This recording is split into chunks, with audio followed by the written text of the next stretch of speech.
ബായി പഴയ ഭട്ടതിരി പുരയിടത്തിൽ മാറ്റി. എന്നിട്ട് പറഞ്ഞ് കായിക മേഖലയിൽ 35 കോടി രൂപ അദ്ദേഹം 5 കൊല്ലക്കാലം കൊണ്ട് ചെലവഴിച്ചെന്ന് പറയും.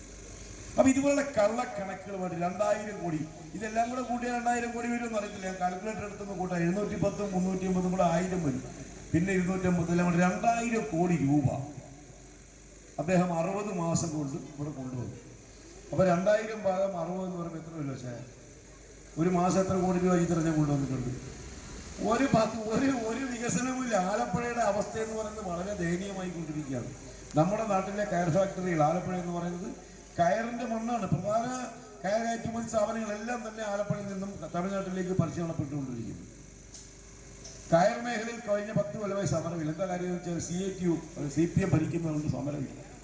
മെയ് മാസം 15-ാം തീയതി രാവിലെ മുതൽ സമരം തുടങ്ങും. അത് 14-ാം തീയതി ഈ സർക്കാർ പുറത്തു പോകുന്നുള്ള ജനത്തിന് മനസ്സിലായി കഴിഞ്ഞിരിക്കുന്നു. എല്ലാ മേഖലയും നശിപ്പിച്ച ഒരു സർക്കാർ.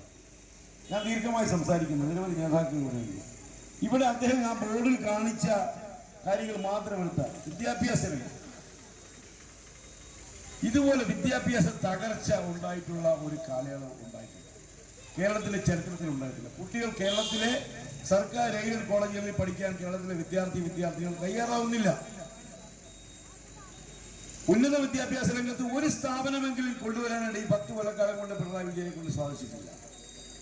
ആരോഗ്യ മേഖല അദ്ദേഹം ചെലവഴിച്ചതായിട്ട് പറയുന്നത് 167 കോടി രൂപയാണ് 5 കൊല്ലക്കാലം കൊണ്ട്. ആലപ്പുഴ മണ്ഡലത്തിലാണ്. ആലോചിക്കണം, കണിച്ചുകുളങ്ങര മുതൽ ചാവക്കോട്ടപ്പാലം വരെയുള്ള ഈ ചെറിയ 10 മിനിറ്റ് കൊണ്ട് ബൈക്കിൽ ഓടിയെത്താവുന്ന പ്രദേശത്താണ് 167 കോടി രൂപ അദ്ദേഹം മുടക്കിയെന്ന് പറയുന്നത്. അദ്ദേഹത്തിന്റെ മണ്ഡലത്തിന്റെ തൊട്ടപ്പുറത്തെ മെഡിക്കൽ കോളേജിലാണ് ഒരു സർജറി നടന്ന ഒരു സ്ത്രീയുടെ വയറ്റിൽ ശസ്ത്രക്രിയ ഉപകരണം വന്നുപോയി.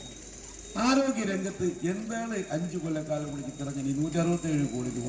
ആശുപത്രികളിൽ ചെടിച്ചട്ടിയെങ്കിലും ഒരു മൂത്രപ്പുരയെങ്കിലും നിർമ്മിച്ചിട്ട് ഈ കള്ളക്കണക്ക് എഴുതി ഇങ്ങനെ ജംഗ്ഷനുകൾ എഴുതി വെച്ചിരുന്നെങ്കിൽ അതിന് കുറച്ചുകൂടെ അന്തസ്സുണ്ടായി. ഇതാണ് ഇതിന്റെ അവസ്ഥ. ഇതുപോലുള്ള കള്ളക്കണക്കുകൾ പറഞ്ഞുകൊണ്ടാണ് ജനങ്ങളെ പറ്റിക്കുന്നതിന് വീണ്ടും ഇറങ്ങിയിരിക്കുന്നത്. ഏതായാലും ഈ സർക്കാർ പുറത്തു പോകുമെന്ന് ഉറപ്പായി കഴിഞ്ഞിരിക്കുന്നു.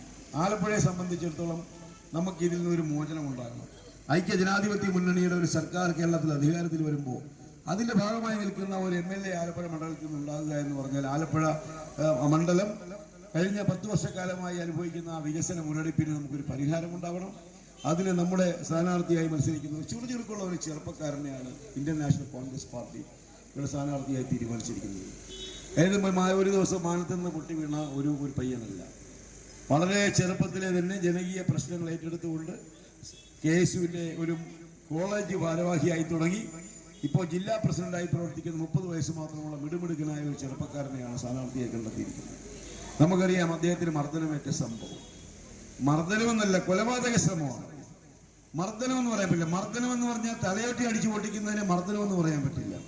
ആയുധം ഉപയോഗിച്ച് തന്നെയാണ് അടിച്ചത്. പോലീസ് കസ്റ്റഡിയിൽ ഇരിക്കുമ്പോഴാണ് മുഖ്യമന്ത്രിയുടെ ഗൺമാന്മാർ ഇറങ്ങുമെന്ന് അദ്ദേഹത്തിന്റെ തല ഉച്ചി നോക്കി അടിക്കുന്നവരുന്ന്. കൊലപാതക ശ്രമത്തെ അതിജീവിച്ച ഒരു ചെറുപ്പക്കാരനാണ്. അതിരാവിലെ എഴുന്നേറ്റ് മത്സ്യബന്ധനത്തിന് പോയി സ്വന്തം കുടുംബത്തിന്റെ ബുദ്ധിമുട്ടുകളിൽ അച്ഛനോടും അമ്മയോടും ഒപ്പം ഒരു പങ്കാളിയായി നിന്നുകൊണ്ട് സ്വന്തം കുടുംബത്തെ സഹായിക്കുകയും അതിനോടൊപ്പം പൊതുപ്രവർത്തനം നടത്തുകയും സമൂഹത്തിലെ വിവിധ വിഷയങ്ങൾ ഇടപെടും. 28 കേസുകൾ അദ്ദേഹത്തിന്റെ പേരിലുണ്ട്. നോമിനേഷൻ കൊടുത്തപ്പോൾ എനിക്ക് അയച്ചു തന്നതാണ്. ഈ 28 കേസിൽ ഒരു കേസ് പോലും നാട്ടുകാരെ ശല്യം ചെയ്തതിനോ എന്തെങ്കിലും അദ്ദേഹത്തില്ല. എല്ലാം ജനങ്ങളുമായി ബന്ധപ്പെട്ട് പൊതുജന വിഷയങ്ങൾ ഏറ്റെടുത്തുകൊണ്ട് സമരം ചെയ്തതിന്റെ ഭാഗമായി ഉണ്ടായ കേസുകളാണ്. അപ്പോൾ നമുക്ക് ഒരു ജനപ്രതി എന്നുള്ളതിൽ പ്രവർത്തിക്കുന്നതിന് കൃത്യമായ ഒരു ചെറുപ്പക്കാരനെ കണ്ടെത്തിയിരിക്കുകയാണ്. പുതിയ തലമുറയെ നമ്മൾ